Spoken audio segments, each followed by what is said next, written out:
And so the conventional advice had been wait absolutely as long as you can.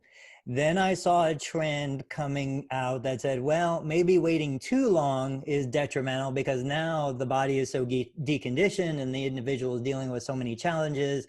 Maybe we do the knee replacement sooner. The knee replacements are lasting longer. Where are we on that spectrum these days?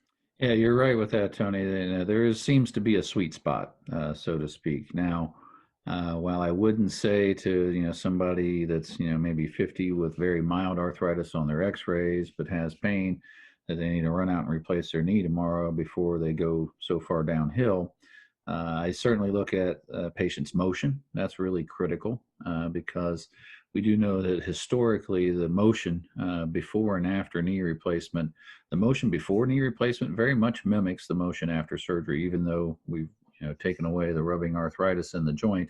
It's really that flexibility of the soft tissues, the ability of the tendons to regain their length and things like that. So if I have a patient who comes in, in their 50s with mild to moderate arthritis, but they're already losing a significant amount of range of motion because of the arthritis, then I'm more apt to cancel than that we're ready to move forward. Because Right. if we wait longer, yes, they're going to lose muscle mass, they're going to lose flexibility, and they're going to have an unhappy outcome because motion after surgery really does dictate a lot of your function. So we know you need certain amounts of flexion to be able to get out of a chair without pushing up. You need certain amounts of flexion to get in and out of a car.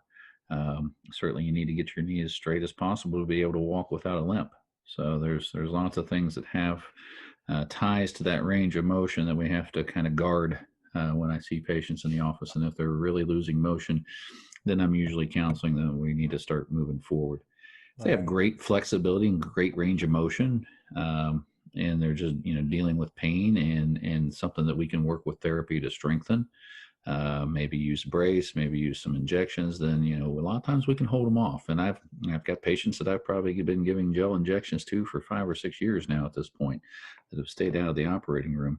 Yeah. But at the same time, and like I say, they keep adding candles to the birthday cake. It eventually will catch up.